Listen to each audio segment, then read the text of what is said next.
Pregnancy వచ్చింది కదా పెళ్లి చేసుకుందామని అన్నా. అన్నాక ఫస్ట్ ఏమో నాతోటి ఇట్లానే ఇక గొడవలు పడేది ఊకే. తర్వాత ఒక రోజు ఏమనుకున్నాడో ఏమో అన్న ఊరికి వెళ్ళేసి వస్తాను అని అన్నాడు. అన్నాక సరేలే అని అన్న ఊరికి వెళ్ళేసి వచ్చిండు. వచ్చిన తర్వాత ట్యాబ్లెట్ ఇచ్చిండు. ఈ ట్యాబ్లెట్ వేసుకో, ఇది బలానికి ఇది మంచిది. నేను ఊరికి వెళ్ళినప్పుడు డాక్టర్ని అడిగినప్పుడు చెప్పిండు అని అంటే నన్ను ఇంతగానం నమ్మించిండు. అంటే నాతోటి ఇంత ప్రేమగా ఉన్నాడు కదా, ప్రెగ్నెన్సీ తీసే ట్యాబ్లెట్ అని నేను ఎట్లా అనుకుంటున్నా. ఆ ఫోటోలు ఎప్పుడైతే నేను ఇయ్యనని అన్నాను అన్న కథం నిన్ను చంపేస్తానే, నిన్ను అట్లా ఇట్లా అసలు నువ్వు ఎవ్వరికి కనబడకుండా నిన్ను చంపేస్తాను, నువ్వు ఏం చేస్తావో చేసుకోమనంటే బెదిరిస్తున్నావు కదా, నువ్వు నన్ను బెదిరియడం కాదు, నేనే నీ ప్రాణం తీస్తా, నీకు వెనక ముందు అడిగే దిక్కు కూడా ఎవరు దిక్కు లేరు, నీ దిక్కున్న చోటుకు పోయి నువ్వు చెప్పుకో, ఫొటోస్ ఇయ్యవు కదా, ఎట్లా తెప్పించుకోవాలో అట్లనే తెప్పించుకుంటా. ఒకప్పుడు నేను అలా కార్ డ్రైవర్ని మాత్రమే, ఇప్పుడు నాకు ఎమ్మెల్యే సార్ సపోర్ట్ నాకు చాలా ఉంది. అందుకే నేను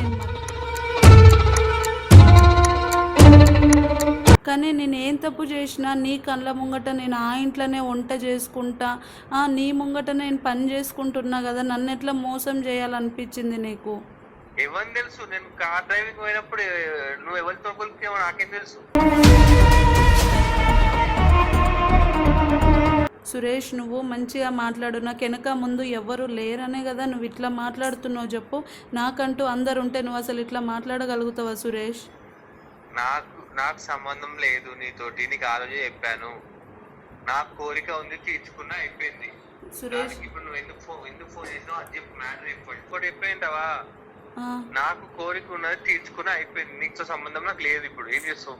నీకు అసలు ఎట్లా మాట అనాలనిపిస్తుంది సురేష్ చెప్పు. పోనీ నిన్ను కాదని నేను ఏమైనా తప్పు చేస్తే నువ్వు నన్ను వదిలేస్తే నేను ఊకుంటా సురేష్.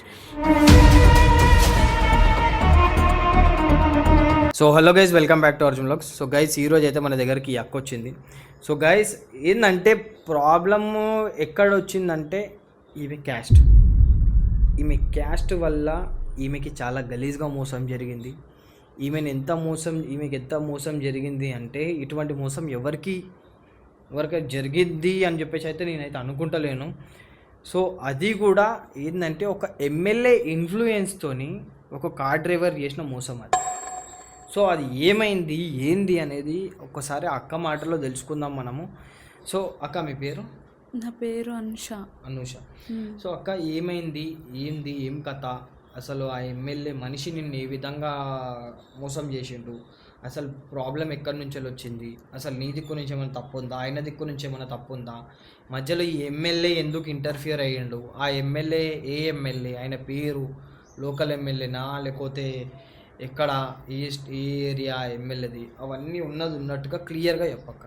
ఈ ఛానల్ చూస్తా అన్నా నేను, కానీ ఎక్కడికి పోతే న్యాయం జరుగుద్దో నాకు ఇక అర్థం కాలేదు. మీ ఛానల్ దగ్గరికి వస్తేనన్నా న్యాయం జరుగుతుంది అన్నట్టు నేను మిమ్మల్ని కలవడానికి వచ్చిన. తప్పకుండా న్యాయం చేస్తాను. నేను ఒక ఎమ్మెల్యే ఇంట్లో నేను వంట మనిషిగా పనిచేస్తానా, అతను కూడా అందులోనే ఆ ఇంట్లోనే కార్ డ్రైవింగ్ అనమాట. అంటే నాకు అమ్మ నాన్న ఎవరూ లేరు, నేను అనాథనే.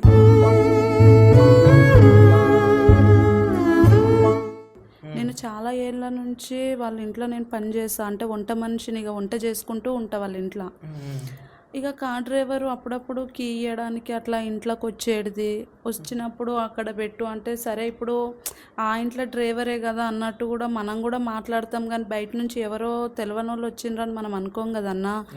సరే అని అట్లా అనుకొని నేను మాట్లాడిన తర్వాత ఒకరోజు ఏమైంది, కీ ఇవ్వడానికి వచ్చినప్పుడు నువ్వు నాతో మాట్లాడవచ్చు కదా, ఎందుకు నువ్వు నాతో మాట్లాడతలేవు, చాలాసార్లు నీతో మాట్లాడడానికి నేను ట్రై చేసిన అని చెప్పిండు అతను. నువ్వేం మాట్లాడుతున్నావు, నేను ఒక అనాథని, నేను వీళ్ళ ఇంట్లో వంట మనిషినే, నాకు ఇలాంటి ఏం నాకు నచ్చదు, వద్దు, నువ్వు నాతో మాట్లాడొద్దు, ఏం మాట్లాడుతావు అని అంటే అది కాదు నువ్వంటే నాకు చాలా ఇష్టం అని అన్నాడు అన్న. అన్నాక ఇష్టం అదేంది ఇష్టం అని అంటున్నావు, వద్దు నాకు ఎవరు లేరు, నేను ఒక అనాథనే, నేను వీళ్ళింట్లోనే వంట చేసుకొని వీళ్ళింట్లోనే ఉంటా అని అన్నాక అయినా పర్లేదు, నేను నిన్ను మంచిగా చూసుకుంటా, నేను కూడా కార్ డ్రైవింగ్నే కదా, నేను ఈ ఇంట్లోనే పని చేస్తా కదా, నువ్వు నన్ను నమ్మవా అట్లా ఇట్లా అని అన్నాడు అన్న. సరే అన్న ఒకటి అడుగుతా, మీరు ఇప్పుడు చెప్పండి, మీరు తప్పు అంటే అమ్మ నీది ఇది కదా తప్పు అని మీరు అనండి అన్న, నేను పడతా ఉమ్, ఉమ్. అంటే సరేలే ఈ ఇంట్లో మనిషే కదా అని ఎవరైనా నమ్ముతారు కానీ నమ్మకుంటూ ఉంటారా అన్న? తప్పకుండా అంటే ఆ ఇంట్లో మనిషి అని చెప్పి మాట్లాడతారు ఎవరైనా సరే. ఆ ఇంట్లో మనిషే కదా అనుకున్నాం. ఇక అట్లా అట్లా అట్లా అట్లా కొంచెం మా పరిచయం అనేది కొంచెం ప్రేమతోటి మాట్లాడడం, ఇట్లా తిన్నావా, ఏం చేస్తున్నావు, ఇట్లా ఇట్లా స్టార్ట్ అయిపోయిందన్న. స్టార్ట్ అయిపోయిన తర్వాత సరేలే అట్లా అట్లా ఒక 2-3 నెలలు మంచిగానే ఇక ఈ మాటలు పోయి మంచిగా ఇంకా కొంచెం దగ్గర అయినాం మేము. దగ్గర అయిపోయిన తర్వాత కూడా నేను బాగా చూసుకుంటానే, నిన్ను మంచిగా చూస్తా, నీకు ఏది కావాలంటే అది ఇస్తా, నేను అన్ని విధాలుగా నేను బాగా చూసుకుంటా, నీకు నా మీద నమ్మకం లేదా, నేను అట్లా మోసం చేసేటోని కాదు, అట్లా ఇట్లా నాకు చాలా మాటలు చెప్పిండు అన్న. ఎట్లా అంటే మొత్తానికి ఆయన మాయలో పడిపోయేటట్టు చెప్పిండు. నేను కూడా నిజము నా కళ్ళ ముంగట ఈ ఇంట్లోనే కార్ డ్రైవింగ్ కదా అన్నట్టు నేను కూడా చాలా నమ్మిన అన్న. ఒక ఎమ్మెల్యే ఇంట్లో అతను కూడా పని చేస్తుండు, మనం పని చేస్తున్నాం కదా, వేరే ఎక్కడో పని చేస్తే మనం నమ్మకుండా ఉంటాం కదా అన్న. అట్లానే నేను నమ్మిన. ఇంకా అట్లా అట్లా అట్లా అట్లా చాలా మంచిగా మేము దగ్గర అయిపోయినాం. ఇంకా మాది అంటే లాస్ట్కి ఎక్కడి దాకా వచ్చిందన్న, పెళ్ళి దాకా వచ్చింది మా లవ్ స్టోరీ. పెళ్ళి దాకా వచ్చింది, పెళ్ళి చేసుకుంటా అన్నాడు. సరే అని మేము ఫిజికల్గా కూడా మంచిగానే దగ్గరగా ఇట్లా బాగానే కలిసినామన్న. కలిసిన తర్వాత ప్రెగ్నెన్సీ వచ్చింది. వచ్చిన తర్వాత ఇట్లా ప్రెగ్నెన్సీ వచ్చింది. మరి ఎట్లా మరి మీ ఇంట్లో వాళ్ళతోటన్నా చెప్పు, మరి మనం పెళ్లి చేసుకుందాము, లేట్ చేస్తే మంచిగా ఉండదు, నాకు కూడా ఎవరు లేరు కదా, నా వాళ్ళకి చెప్పుకోవడానికి నాకంటూ ఎవరు లేరు, ఇప్పుడు నీ తరపు నుంచే కదా మనకి ఏది కావాలన్నా అని నేను అన్నా. అన్నాక ఎప్పుడైతే ప్రెగ్నెన్సీ వచ్చింది అన్ననో అప్పటి నుంచి కొంచెం చిరాకు పడడం కానీ, కొంచెం ఇసుక్కోవడం కానీ అట్లా చేస్తుండన్న. ఎందుకు అట్లా చేస్తున్నావు, ఒకప్పుడు నా మీద చాలా ప్రేమ చూపించినావు, అట్లా అంటునివి, ఇప్పుడు ఎందుకు నువ్వు ఇట్లా ఎందుకు నన్ను అవాయిడ్ చేస్తున్నావు అంటే అదేం లేదు అని అన్నాడు. అన్నాక కూడా అదేం లేదు అని అంటున్నావు, నువ్వు ఒకప్పటిలాగా నువ్వు ఉండట్లేదు సురేష్, నువ్వు ఒకప్పటిలాగా నువ్వు నాతోటి ఉండట్లేదు సురేష్ అని నేను అన్నా. అన్నాక లేదు నువ్వు ఇవన్నీ చెప్పొద్దు. ఇక అప్పుడు ఎప్పుడైతే ప్రెగ్నెన్సీ వచ్చిందని చెప్పిన అన్న, అప్పటి నుంచి ఒకప్పుడు చూపించినంత ప్రేమతోటి కూడా నాకు అసలు చూడట్లేదు. అట్లా నాకేం చేయాలో అర్థం కాలేదు. ఇంట్లో ఎమ్మెల్యే సార్ తోటి చెప్దామా, ఆయనతోటి చెప్తారే మా ఇంట్లో పని చేసే మనిషి, మా ఇంట్లో పనిచేసే ఒక కార్ డ్రైవరు, వీళ్ళిద్దరూ ఇట్లా చేసిండ్రా అని ఆయన ఏమనుకుంటాడో అంటే సార్ వాళ్ళు ఏమనుకుంటారో అన్న భయం, వాళ్ళు ఏమంటారో అన్న భయం అన్న. ఎందుకంటే నా తరపున నాకంటూ ఎవరు లేరు, నేను వాళ్ళ ఇంట్లో అంటే వాళ్ళ నమ్మకాన్ని అది చేసిందని అయితేనేమో అని నేను ఆలోచించిన. ఇప్పుడు నాతోటి జీవితాంతం ఉంటా అన్నోడు నా పక్కన గట్టిగా నిలబడితే నేను ఏదైనా చెప్పుకుంటా అన్నా. ఫస్ట్ నన్ను బాగా నమ్మించి ప్రెగ్నెంట్ చేసిన తర్వాత ఇప్పుడు ఇట్లా ఉంటే నేను ఎవరితో చెప్పుకోవాలన్నా నా బాధ. నాకు అందుకే ఏం అర్థం కాలేదన్నా. ఏం అర్థం కాక మీ దగ్గరికి వచ్చిన, లాస్ట్కి పెళ్లి చేసుకో అంటే అసలు పెళ్లి మాట ఎత్తితే చాలన్నా ఏదో ఒకటి అంటుండు. ఇప్పటికి మీరు ప్రెగ్నెంట్ ఇప్పుడు? లేదన్నా. ఇప్పుడు కాదు అంటే ఇప్పుడు ఏమైంది మరి మధ్యలో? అంటే మధ్యలో ఏమైంది ఇట్లనే ఇక పెళ్ళి అని నేను అంటున్నా. ప్రెగ్నెన్సీ వచ్చింది కదా, పెళ్లి చేసుకుందామని అన్నాక ఫస్ట్ ఏమో నాతోటి ఇట్లనే ఇక గొడవలు పడేది ఊకే. తర్వాత ఒక రోజు ఏమనుకున్నాడో ఏమో అన్న, ఊరికి వెళ్ళేసి వస్తానని అన్నాడు. అన్నాక సరేలే అని అన్న, ఊరికి వెళ్ళేసి వచ్చిండు. వచ్చిన తర్వాత ట్యాబ్లెట్ ఇచ్చిండు, ఈ ట్యాబ్లెట్ వేసుకో, ఇది బలానికి ఇది మంచిది, నేను ఊరికి వెళ్ళినప్పుడు డాక్టర్ని అడిగినప్పుడు చెప్పిండు అని అంటే నన్ను ఇంతగానో నమ్మించిండు. అంటే నాతోటి ఇంత ప్రేమగా ఉన్నాడు కదా, ప్రెగ్నెన్సీ తీసే ట్యాబ్లెట్ అని నేను ఎట్లా అనుకుంటానా, పోయే ట్యాబ్లెట్ నాకు తెలియదు అన్న అస్సలే.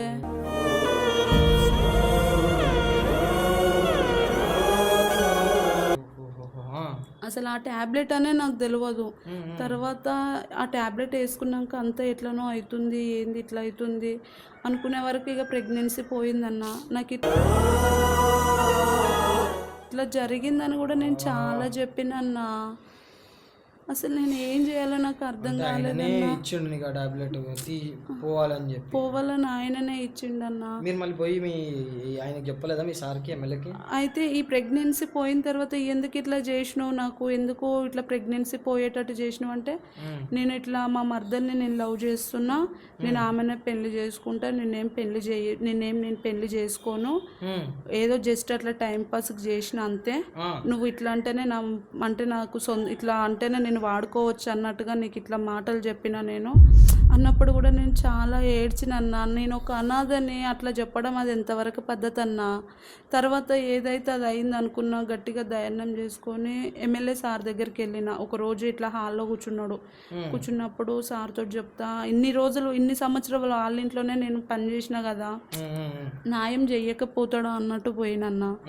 పోతే ఆయన ఏం చేసిండు, సార్ ఇట్లా సంగతి సార్, ఇట్లా సురేష్ నేను ఇట్లా లవ్ చేసుకున్నాం, మాకు ఇట్లా ప్రెగ్నెన్సీ వచ్చింది, ఇప్పుడు లాస్ట్కి ఏమో ఇట్లా అంటున్నాడు సార్, ఇట్లా ప్రెగ్నెన్సీ తీసేసే ట్యాబ్లెట్ కూడా నాకు ఇచ్చిండు, నాకు తెలియక నేను వేసుకున్నా అంటే, ఇప్పుడు ఆ సార్ అయినా సార్ ఇట్లా అంటే ఇద్దరికి న్యాయం చేయాలి, ఒకరికి ఎట్లా న్యాయం చేస్తాడు? ఆ సార్ ఏమన్నాడు, ఇద్దరు పనిలో ఉండొద్దు, అసలు మా ఇంట్లో మీరు పని చేయొద్దు, మీరు వెళ్ళిపోండి ఫస్ట్ ఇక్కడ నుంచి. అంటే మాది కులం తక్కువ సార్, వాళ్ళ కులం కొంచెం ఎక్కువ మా దానికంటే, సురేష్ వాళ్ళది. వాళ్ళ కులానికి మా కులం కొంచెం చాలా తేడా అనమాట. అంటే మా కులం ఇది కాదు అది కాదంటే, అన్న నేను లవ్ చేసినప్పుడే నేను అన్నా మా కులం ఇది, నాకంటూ ఎవరూ లేరు, ఇవన్నిటికి ఒప్పుకొని లాస్ట్కి ఇట్లా అంటే తెలియని ఒక పసిపిల్లని కడుపులో చంపడం అది ఎంతవరకు కరెక్ట్ అన్నా? మీరే చెప్పండి అన్నా. నేను ఎక్కడికి వెళ్తే నాకు న్యాయం జరుగుతుందో తెలియదు అన్న. ఎమ్మెల్యే పేరేమని చెప్పగలుగుతాను అన్న? ఎమ్మెల్యే పేరు అంటే ఇప్పుడు చాలామంది ఎమ్మెల్యేలు ఉంటారన్న, నేను ఎవరి పేరు అని చెప్పుకోగలుగుతా, ఎందుకంటే ఇప్పుడు ఎమ్మెల్యే అంటే మీకు కూడా తెలుసు. అంటే మీరు చాలామంది ఎమ్మెల్యేలు ఉంటారు కానీ మీరు పనిచేసే ఎమ్మెల్యే పేరు లేదన్న. ఆయన చాలా మంచోడు. ఇప్పుడు ఆయన పేరు నేను ఇట్లా చెప్తే అది మంచిగా ఉండదు అన్న. ఆయన పేరు మాత్రం నేను చెప్పలేనన్న. దయచేసి తప్పు ఉందా మీ దాంట్లో? ఆయనది అస్సలు తప్పు లేదన్న. ఇద్దరిని ఇప్పుడు ఎవరికైనా కోపం వస్తుంది, మీరు ఆయన ఇంట్లో వర్క్ చేసుకుంటా మీరు ఇట్లా చేస్తే ఎవరికైనా కోపం వస్తుంది. అవునన్నా, కోపం వస్తుంది అన్న, రాదని మేము అన్నాం. ఆయన కూడా మంచోడు, ఆ సార్ కూడా మంచోడు, మమ్మల్ని ఉన్నన్ని రోజులు మంచిగానే చూసుకున్నాడు అన్న. పనిలో నుంచి తీసేసిండు, కానీ నాకు తర్వాత మళ్ళీ ఇంకో విషయం తెలిసింది. మా ఇద్దరిని ఒకేసారి పనిలో నుంచి తీసిండు కదన్నా. నేను అనాథనని తెలుసు, నాకు ఎవరు లేరని తెలుసు, వాళ్ళ ఇంట్లో నేను చాలా నమ్మకంగా నేను పనిచేసిన అన్న. ఏ రోజు కూడా నేను అంటే వాళ్ళు ఎక్కడైనా ఏదైనా పెట్టినా కానీ నేను ఏ రోజు నేను అట్లా ముట్టుకోలేదు. ఒక ఇతని వల్లనే నేను ఇట్లా అయిపోయినా కానీ అంతకు మించి కానీ ఇంక ఏ రోజు ఏది కాలేదు. కానీ ఇద్దరిని తీసేసినప్పుడు మళ్ళీ తర్వాత నాకు ఒక నెల కింద మళ్ళీ ఏం తెలిసిందంటే, మళ్ళీ సురేష్ అనే ఇతన్ని మళ్ళీ పనిలో పెట్టుకున్నాడు అన్నట్టు తెలిసిందన్న. మళ్ళీ పనిలో పెట్టుకున్నాడు అన్న. ఇద్దరిని తీసేసినప్పుడు మళ్ళీ అతన్ని పనిలో పెట్టుకోవడం అది కరెక్టా? అయితే నా దగ్గరకు వచ్చి ఎట్లా మాట్లాడుతుండంటే, ఈ పనిలోకి పోయిన తర్వాతనే ఆయనకు అంతా మళ్ళీ ధైర్యం వచ్చింది. చాలా అంటే చాలా ఎక్కువ చేస్తుండ అన్న. అప్పటికి ఇప్పటికి చాలా ఇంకెక్కువ చేస్తుండే ఇతను. అంటే ఎట్లా అంటే నేను అడిగిన చాలాసార్లు, ఇప్పటికి కూడా నా ప్రెగ్నెన్సీ పోయినా కానీ నేనైతే అతన్ని వదిలిపెట్టలేకపోతున్నా. ఎందుకంటే నాకు వెనక ముందు ఎవరు లేరు. నేను నమ్మి అతనితో తప్పు చేసినో ఏం చేసినో అని నాకు అతనే కావాలని ఇప్పటికీ కూడా నేను కోరుకుంటున్నా. అతను కనబడ్డ ప్రతిసారి నేను అతని కాళ్ళు పట్టుకొని కూడా నేను అడుగుతున్నా అన్న.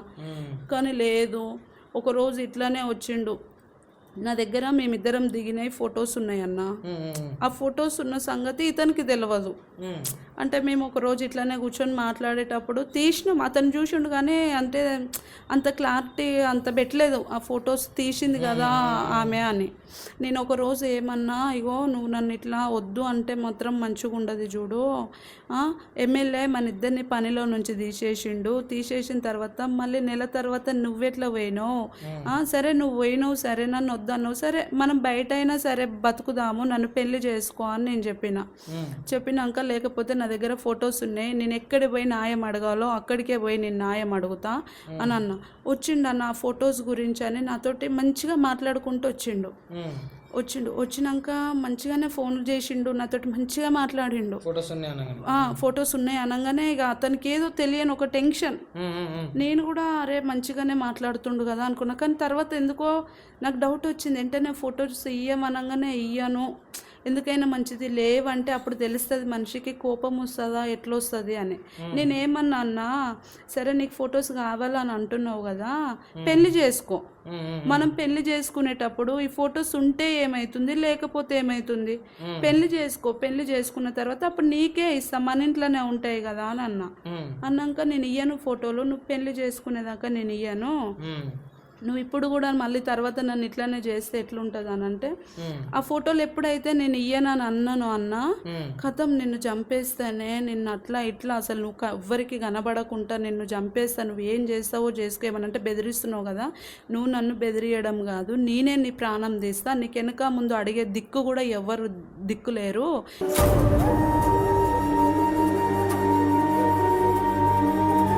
నీ దిక్కున్న చోటుకు పోయి నువ్వు చెప్పుకో, ఫొటోస్ ఇయ్యవు కదా, ఎట్లా తెప్పించుకోవాలో అట్లనే తెప్పించుకుంటా. ఒకప్పుడు నేను అలా కార్ డ్రైవర్ని మాత్రమే, ఇప్పుడు నాకు ఎమ్మెల్యే సార్ సపోర్ట్ నాకు చాలా ఉంది, అందుకేనే నేను మళ్ళీ పనిలో చేరినా అని అట్లా మాట్లాడిండు అన్న. ఇది ఎంతవరకు న్యాయం అన్నా, న్యాయం చేయండి అన్నా. ఇప్పుడు ఇక్కడ సిచ్యువేషన్ చూడండి గైస్, మీరు ఆమెకి తెలియకుండా ట్యాబ్లెట్ ఇచ్చి ప్రెగ్నెన్సీ కూడా కొట్టాడు. ఆమెని ఎన్ని విధాలుగా వాడుకోవాలి అన్ని విధాలుగా వాడుకొని వదిలేసి కులం అడ్డం వస్తుందంటాడు, ఏదేదో చెప్తుంటాడు. సో ఇప్పుడు నువ్వేమనుకుంటున్నావు, నీకు తప్పు ఆయనతో చేసినావు, తప్పు ఏదో అయిపోయింది, కానీ ఆయననే కావాలని కోరుకుంటున్నావు. నాకు ఆయననే కావాలన్నా, ఎందుకంటే నాకు వెనక ముందు ఎవ్వరూ లేరన్నా, నేను నమ్మింది అతన్నే. ఒకటి ఏంటంటే ఆయన నమ్మి ఈమె అతనితో ప్రెగ్నెంట్ అయ్యింది. సో కొంతమంది ఉంటారు కొంతమంది అంటే చాలా మోస్ట్లీ ఉంటారు ఏంటంటే, ఎవరితోనైతే ఫిజికల్ అవుతారో వాళ్ళు, ఎవరితోనైతే ఆ ఫిజికల్ బాండ్ అనేది షేర్ చేసుకుంటారో వాళ్ళనే పెళ్ళి చేసుకోవాలి అనే ఒక ఉంటుంది మైండ్ సెట్ చాలామందికి. సో అదే సేమ్ ఈ అక్క దగ్గర కూడా ఉంది. సో ఇప్పుడు ఆ పర్సన్ ఈమెను పెళ్ళి చేసుకోను అని చెప్పేసి మోసం చేసేసిండంట. ఎక్కువ మాట్లాడితే ఎమ్మెల్యే సపోర్ట్ ఉంది, ఆ సపోర్ట్ ఉంది, ఈ సపోర్ట్ ఉంది అంటున్నాడు. ఇప్పుడు నీ దగ్గర ఆయన ఫొటోస్ ఉన్నాయా? నా ఫొటోస్ ఉన్నాయన్న, అతని నా దగ్గర. అన్న మీరే ఎలాగో అలాగో నాకు న్యాయం చేయాలన్నా, మీకు దండం పెడతా. సరే అక్క, నీకైనా చేసుకోవాలని ఉంది అంతేనా? నాకు ఆయనే కావాలన్నా, ఇంకో చేసుకున్న తర్వాత మళ్ళీ టార్చర్ చేసేయండి అన్న. నేను మార్చుకుంటా, అంటే అతను చెప్పినట్టు నేను చెప్పినట్టు అతను వినాలన్నా. పెళ్ళి అయిపోయిందంటే ఇప్పుడు ఒకసారి అన్న మేము నలుగురిలో మేము లోపల ఎట్లున్నామో తెలియదు. ఇప్పుడు పెళ్లి చేసుకున్నాక సమాజంలోకి వస్తాం కాబట్టి అప్పుడు అందరికీ తెలుస్తుంది అన్న. అయితే అక్క నువ్వేం చేయాలి తెలుసా, ఫోన్ చేయాలి. ఫోన్ చేసి నువ్వేమనంటే, ఏం పేరు ఆయన పేరు? సురేష్, ఇట్లా ఫొటోస్ ఉన్నాయి, నువ్వు ఫొటోస్ డిలీట్ చేయమన్నావు కదా, నేను చేస్తా, ఫొటోస్ డిలీట్ చేస్తా, నాకు కూడా ఫొటోస్ ఏమొద్దు, మన రిలేషన్ కూడా ఏమొద్దు, కానీ నాకు ఒక క్లారిటీ కావాలి నీ దగ్గర నుంచి వెళ్ళి, ఎప్పటికీ రావా లేకపోతే మళ్ళీ ఫ్యూచర్లో ఎప్పుడన్నా వస్తావా? ఎందుకంటే ఇప్పుడు నేను కూడా వేరే అతన్ని పెళ్లి చేసేసుకుందాం అనుకుంటున్నా, మళ్ళీ నువ్వు ఫ్యూచర్లో ఎప్పుడు వచ్చినా కానీ సరే నేను వచ్చేస్తా, అంత ప్రేమ నాకు ఉంది, కానీ నువ్వు ఫ్యూచర్లో మళ్ళీ నా దగ్గర రావద్దు. ఎందుకంటే నేను వేరే అతన్ని పెళ్లి చేసుకుంటే నేను వేరే అతనికి నేను మోసం చేయలేను. మళ్ళీ నువ్వు ఈ ఫొటోస్ డిలీట్ చేసినాక మళ్ళీ ఫ్యూచర్లో నువ్వు నా దగ్గరకు వచ్చినావు అంటే మళ్ళీ నేను మొత్తం డిస్టర్బ్ అయిపోతా. నీతో మాట్లాడాలి, సో ఈ మ్యాటర్ మీద నీతో మాట్లాడాలి, నీ ఫొటోస్ నేను డిలీట్ చేస్తాను, కానీ నువ్వు నా ప్లేస్కి రా, నేను డైరెక్ట్ మాట్లాడాలి, ఫోన్లో మాట్లాడలేను అని చెప్పేసాను. ఫోన్లో మాట్లాడు, నేను అక్కడ రాను ఇక్కడ రాను అంటే, సరే సురేష్, నేను ఈ ఫొటోస్ తీసుకొని ఇంకా నువ్వు మళ్ళీ ఫ్యూచర్లో నీ దగ్గర నుంచి ఏమన్నా నాకు హాని ఉంది అని చెప్పేసి నాకు అర్థమవుతుంది, ఈ ఫొటోస్ తీసుకొని పోయి నేను పిఎస్లో కోర్టులో కేసు పెట్టుకుంటా, మీడియా వాళ్ళకి చెప్తా అని చెప్పేసి ఆయన ఎట్లా రియాక్ట్ అవుతాడు, వస్తాడా రాడా అనేది చూద్దాం. వచ్చినాక నేను సీక్రెట్ కెమెరా పెడతా, దాని ద్వారా నువ్వేం మాట్లాడుతావు మాట్లాడు. ఫస్ట్ అయితే ఇప్పుడు ఆయనకు ఫోన్ చేయ ఒకసారి. హలో చెప్పు. ఏంది సురేష్, ఇక నా లైఫ్ ఇంతేనా సురేష్? ఏం లైఫ్? ఎవరిది? నాది సురేష్. ఎవరిది అని నువ్వు ఎంత ఈజీగా ఎట్లా మాట్లాడగలుగుతున్నావు సురేష్? అంతే ఉంటుంది నాతో. నీకు ఎప్పుడైనా ఆలోచే మనతో ఏం లేదని. అంతే ఎట్లుంటుంది సురేష్ చెప్పు. ఒకప్పుడేమో నువ్వే నా ప్రాణం అన్నావా, నాకంటూ వెనక ముందు ఎవరూ లేరని ప్రతిదీ నీతో చెప్పుకొని నేను బాధపడ్డా కదా సురేష్. అన్నిటికీ సరే అని లాస్ట్కి మళ్ళీ ఇట్లెందుకు పెళ్లి చేసుకుందాము, ఆ ప్రెగ్నెన్సీ వచ్చిన కాంచి ఎందుకు ఇట్లా మారిపోయినావు సురేష్? నీ చేతులతో నువ్వే టాబ్లెట్ అది తెచ్చిచ్చినావు. కాదు, ఒకటి చెప్పేంటవా, నాకు కోరిక ఉన్నది తీర్చుకుని అయిపోయింది, నీకు సంబంధం నాకు లేదు. ఇప్పుడు ఏం చేస్తావు? నీకు అసలు ఎట్లా మాట అనాలనిపిస్తుంది సురేష్ చెప్పు. పోనీ నిన్ను కాదని నేను ఏమైనా తప్పు చేస్తే నువ్వు నన్ను వదిలేస్తే నేను ఊకుంటా సురేష్. కానీ నేను ఏం తప్పు చేసినా నీ కళ్ళ ముంగట నేను ఆ ఇంట్లోనే వంట చేసుకుంటా, నీ ముంగట నేను పని చేసుకుంటున్నా కదా, నన్ను ఎట్లా మోసం చేయాలనిపించింది నీకు? ఎవరు తెలుసు? నేను కార్ డ్రైవింగ్ పోయినప్పుడు నువ్వు ఎవరితో కొలికేమో నాకేం తెలుసు? సురేష్ నువ్వు మంచిగా మాట్లాడు. నాకు వెనక ముందు ఎవ్వరు లేరనే కదా నువ్వు ఇట్లా మాట్లాడుతున్నావు చెప్పు. నాకంటూ అందరు ఉంటే నువ్వు అసలు ఇట్లా మాట్లాడగలుగుతావా సురేష్? నాకు సంబంధం లేదు నీతోటి, నీకు ఆలోచన చెప్పాను. నాకు కోరిక ఉంది తీర్చుకున్నా అయిపోయింది సురేష్. ఇప్పుడు నువ్వు ఎందుకు ఫోన్ చేసినావు అది చెప్పు, మ్యాటర్ చెప్పండి సురేష్. నీకు ఇప్పటికైనా చెప్తున్నా సురేష్, ఇప్పటికైనా సరే మనం పెళ్లి చేసుకొని మంచిగా కలిసి ఉందాము. నీకు ఆలోచన చెప్పాను, నేను పెళ్లి చేసుకోను, నాకు ఆల్రెడీ వేరే పెళ్లి ఫిక్స్ అయిందని చెప్పాను. సరే సురేష్, సరే నువ్వు అంతగానం నువ్వు ఫిక్స్ అయినావు కదా, సరేలే నువ్వు అట్లానే ఉండు. మరి నా దగ్గర ఫొటోస్ ఉన్నాయి కదా మనం దిగినాయి, ఆ ఫోటోస్ డిలీట్ చేస్తా అని చెప్పినావు కదా, ఇంకా పెట్టుకున్నావు అవి? అవును అట్లనే ఉంటాయి, ఎట్లా డిలీట్ చేస్తా సురేష్? నువ్వు చేస్తా అని చెప్తే ఆ రోజు నేను ఓకే అని నేను పంపించేసిన. అంటే ఇప్పుడు ఫొటోస్ ఉన్నాయి అనగానే నీ వాయిస్లో ఇప్పుడు భయం అనేది మొదలైంది. అంటే ఫొటోస్ లేవని నువ్వు ఇప్పటిదాకా ఇట్లా మాట్లాడినావు కదా నాతోటి. ఫొటోస్ ఉన్నాయా లేవా నాకు తెలియదు, కానీ ఫొటోస్ డిలీట్ చేసి చేయమని చెప్తే కదా ఆ వారం. నేను మీడియా పోతాయి ఫొటోస్ పెట్టుకొని పోలీస్ స్టేషన్ పోతాను. సరే సురేష్, నువ్వు ఇప్పుడు లాస్ట్ సారి కూడా అయ్యో ఒక్కసారి నిన్ను అడుగుదాము అన్నట్టుగా నాకు నీ మీద ప్రేమ ఉండి నేను నీకు ఫోన్ చేసి అడుగుతున్నా. నువ్వు ఇప్పటికి కూడా మారలేదని నాకు తెలుసు. నీకు ప్రేమ ఉండొచ్చు కానీ నాకు ప్రేమ లేదు. సరే ఆ ఫోటోలు డిలీట్ చేయు. సరే సురేష్, నీకు ప్రేమ లేదు నేను ఒప్పుకుంటున్నా. సరే ఇవే ఫొటోస్ పట్టుకొని నేను పిఎస్కి పోతా, నేను మీడియా ముందుకు పోతా, వాళ్ళే నాకు న్యాయం చేస్తారు. న్యాయం చేస్తారో వాళ్ళే, లేకపోతే ఏమైపోతుందో తెలియదు. మీడియా ముంగటికి మాత్రం కంపల్సరీ పోతా నేను. నువ్వు మీడియా ముందు పోతే నా లైఫ్ ఖరాబ్ అవుతుంది. నువ్వు ఎందుకు మీడియా ముందు పోతావు? నీ ఒక్కొని లైఫ్ ఖరాబ్ అవుతుందని పోకని నన్ను కట్టి పాడేసినావు సురేష్. ఇన్ని రోజులు మారుతావనే నేను ఎవ్వరికి చెప్పుకోలేకపోయినా తెలుసా, కానీ ఇప్పటికి కూడా నువ్వు మారట్లేదు. సరే రేపు నేను ఇంకొన్ని పెళ్లి చేసుకుంటా, అప్పటికీ సరే నువ్వు ఒకవేళ ఇప్పుడు నన్ను వదిలేసిపోయినట్టు నువ్వు లవ్ చేస్తున్నావే మీ మరదల్ని, రేపు ఆమె నిన్ను వదిలేసిపోదని నమ్మకం ఏముంది? ఆమె పోదు, నా మరదలు పోదు, నాకు గ్యారెంటీ ఉంది. సరే నీకు గ్యారెంటీ ఉంది కదా, నువ్వు పెళ్లి చేసుకుని చేసుకో, నీ లైఫ్ నేను రానని చెప్పే కదా. మళ్ళీ ఆ ఫొటోస్ ఎందుకు బ్లాక్ మెయిల్ చేస్తున్నావు నన్ను? నువ్వు వస్తావో రావో నాకు సంబంధం లేదు, నాకు తెలియదు. కాకపోతే నా లైఫ్ గురించి ఒకప్పుడు నాకు తెలియక నీ చేతుల్లో నేను మోసపోయినా. రెండోసారి నేను పెళ్లి చేసుకునేటప్పుడు పెళ్లి చేసుకున్నాక నేను మోసపోవద్దనే నేను ఈరోజు నేను మీడియా ఎక్కుతా, నేను పిఎస్ ఎక్కుతా. సురేష్ ఇవన్నీ వద్దు. అనూష చెప్పేను, అనూష నా లైఫ్ ఖరాబ్ చేసుకుంటా ఎందుకు చేస్తావు? నేను అవసరం లేదు, నువ్వు చెప్పేది మ్యాటర్ చెప్పు. నేను ఒక ప్లేస్ చెప్తాడు ఇక్కడ మాట్లాడదాం. హలో అనూష. సరే సురేష్, నేను మీడియా దగ్గరికి వెళ్ళా, నేను పిఎస్కి వెళ్ళాను. నేను ఒక ప్లేస్ చెప్తా, అక్కడికి రా, అక్కడ కూర్చొని మాట్లాడుకుందాం, ఫోన్లో వద్దు. నేను స్కెచ్ చేయాలనుకుంటే అంత తెలివి నాకు ఉండుంటే అసలు నీ చేతిలో నేను మోసపోయేదాన్ని కాదు, ప్రెగ్నెన్సీ పోగొట్టుకునేదాన్ని కాదు. గుడ్డిదానిలాగా నిన్ను నమ్మి నువ్వు ఇచ్చిన ట్యాబ్లెట్ వేసుకొని నేను పోగొట్టుకున్నా. నీకు చాలా తెలివి ఉంది కానీ నువ్వు యూజ్ చేయవు. సరే సురేష్, నువ్వు వస్తావా రావా ఒకటే మాట చెప్పు. మనకు నేనేమి స్కెచ్ చేయలేదు, నేను ఒక ప్లేస్ చెప్తా, అక్కడికి రా, అక్కడ కూర్చొని మాట్లాడుకుందాం అంతే, ఫోన్లలో వద్దు. నువ్వు ఎక్కడ ఉంటున్నావు అసలు ఇప్పుడు? ఎక్కడ ఉంటున్నావు అసలు? ఒక రూమ్ తీసుకున్నా, ఆ రూమ్ అడ్రస్ నీకు పంపిస్తా, అక్కడికి రా. నువ్వేమన్నా స్కెచ్ చేసినట్టు తెలియాలి, నీకు ఆడికి వచ్చాక చెప్తా నీ సంగతి. నేను స్కెచ్ ఏం వేయలేదు సురేష్, నువ్వు భయపడకుంటారా? నేనేం భయపడుతున్నాను. ఫస్ట్ అయితే ఫోటో తీసినే వేస్తా పక్క. నువ్వు వచ్చిన తర్వాత డిలీట్ చేస్తా, నువ్వు వచ్చినాక మాట్లాడుకొని డిలీట్ చేస్తా, మాట్లాడినాక మొత్తం అయిపోయిన తర్వాత డిలీట్ చేస్తా, అప్పుడు నువ్వు కూడా ఉంటావు కదా, నీ ముంగటే డిలీట్ చేస్తా. నువ్వు డిలీట్ చేసే కదా. చెయ్యను. సురేష్ నువ్వు వస్తావా లేకపోతే నన్ను మీడియా ఎక్కమంటావా, పిఎస్కి ఎక్కమంటావా? చెప్పాను నీతోటి నేను వాదించలేను సురేష్. చెప్పేది నువ్వు ఒక 10 నిమిషాలు నేను అసలు లొకేషన్ పెట్టు. సరే లొకేషన్ పెడతా. ఓకే ఓకే అనుష, ఓకే పెట్టి లొకేషన్ కుచ్చ పడుతుంది దానికి, అని కుచ్చ పోసుకుంటుండే వాళ్ళు లొకేషన్ పెట్టుకోవాలి. అన్న వచ్చిన తర్వాత ఎట్లయినా మీరే నాకు నేను న్యాయం మాట్లాడతాను, నేను చేయాలన్నా. మాట్లాడతాను. నువ్వు నాకంటూ టెన్షన్- వెనక ముందు ఎవ్వరూ లేరన్నా. అస్సలు ప్లీజ్ టెన్షన్ అన్న మీకు తీసుకోకు దండం అక్క. పెడతా. నువ్వు అస్సలు టెన్షన్ తీసుకోకు. వాడి లొకేషన్ పెట్టి వాడి లొకేషన్ పెట్టినావా? అన్న పంపించినన్నా. పెట్టినావా?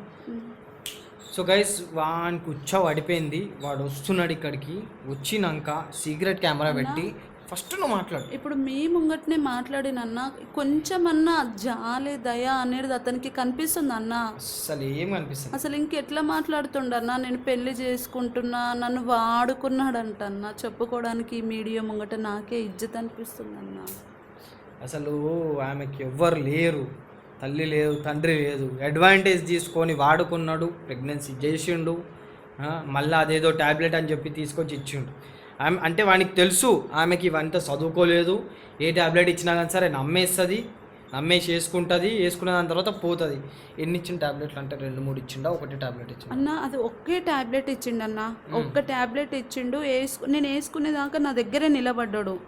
సరే మేమంతా లవ్ చేసుకున్నాం కదన్నా, ఒక లవరుగా చెప్పి మేమంతా మంచిగా ఉన్నప్పుడు మేము నమ్మకుండా ఉంటానన్నా.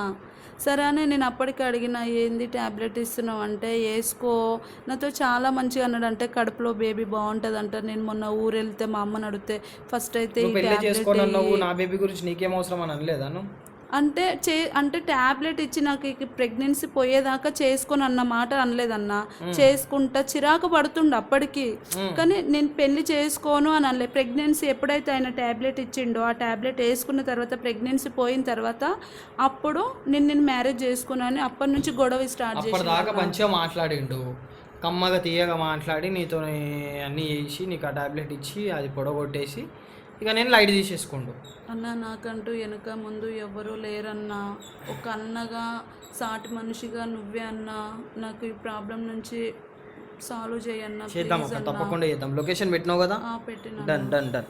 సరే లొకేషన్ పెట్టినావు కదా, మనం చూసుకుందాం. వాడు వచ్చిన దాని తర్వాత నువ్వు ఫస్ట్ థింగ్ సీక్రెట్ కెమెరా పెడతాము. నువ్వు అంతా మాట్లాడు. ఎట్లా మాట్లాడంటే, అసలు నువ్వు నన్ను ఇంత చేసినావు, నన్ను కడుపు చేసినావు, నన్ను ఈ విధంగా చేసినావు, నాకు ట్యాబ్లెట్ ఇచ్చినావు అంటే మళ్ళీ వన్ నోటి ద్వారా నువ్వు చెప్పియాలి. ట్యాబ్లెట్ ఇచ్చినావు, అసలు ట్యాబ్లెట్ ఏమనుకొని ఇచ్చినావు, అసలు నువ్వు అసలు ఇంత గలీజ్గా వాడుకున్నావు, అసలు నీకేమన్నా ఇది న్యాయం అనిపిస్తుందా? ఇప్పుడు నేను ఇది పెద్ద కేసు అయింది అనుకో, వీళ్ళు ఎమ్మెల్యే సార్ కూడా ఇరుకుతాడు తెలుసా నీకు ఈ విషయం. ఇది ఎంత పెద్దగా అవుతుంది తెలుసా? నన్ను పెళ్లి చేసుకో రమేష్, బతిమలాడు. రమేషా సురేష్, నన్ను పెళ్లి చేసుకో సురేష్, ప్లీజ్ సురేష్ అని బతిమలాడు. అంటే నీ బాధ ఆ కెమెరాలో కూడా కవర్ అయ్యేలా చూపి. అంటే కవర్ అంటే ఎందుకంటే ఇది ఫుటేజ్ నీకు ఇచ్చినా కానీ సరే, నువ్వు పిఎస్లో కానీ కోర్టులో కానీ ఎప్పుడైనా చూపించుకుంటే నీ సైడే ఉంటుంది. ఆడ ఎంత పెద్ద ఎమ్మెల్యే కానీ ఎంత పెద్ద పొలిటీషియన్ అయినా కానీ సరే నీ సైడే ఉంటుంది. ఇప్పుడు ఒక ఆడపిల్లకి అన్యాయం జరిగింది అంటే ఫస్ట్ థింగ్ మన పోలీసు వాళ్ళు ఊరుకోరు, మన లా ఊరుకోదు, ఎవరు ఊరుకోరమ్మ. ఇంకోటి ఏంటంటే ఇక్కడ ఈమె కులము అది ఇది అని చెప్పి మాట్లాడుతుండు. వాడు వచ్చినాక అది కూడా చేస్తా. వానికి ఎట్లా కులం చిన్నది ఎట్లా కులం పెద్దదో వానికి అది కూడా చూపిస్తాను నేను. చలో వాడైతే రాని, వచ్చినాక చూద్దాం.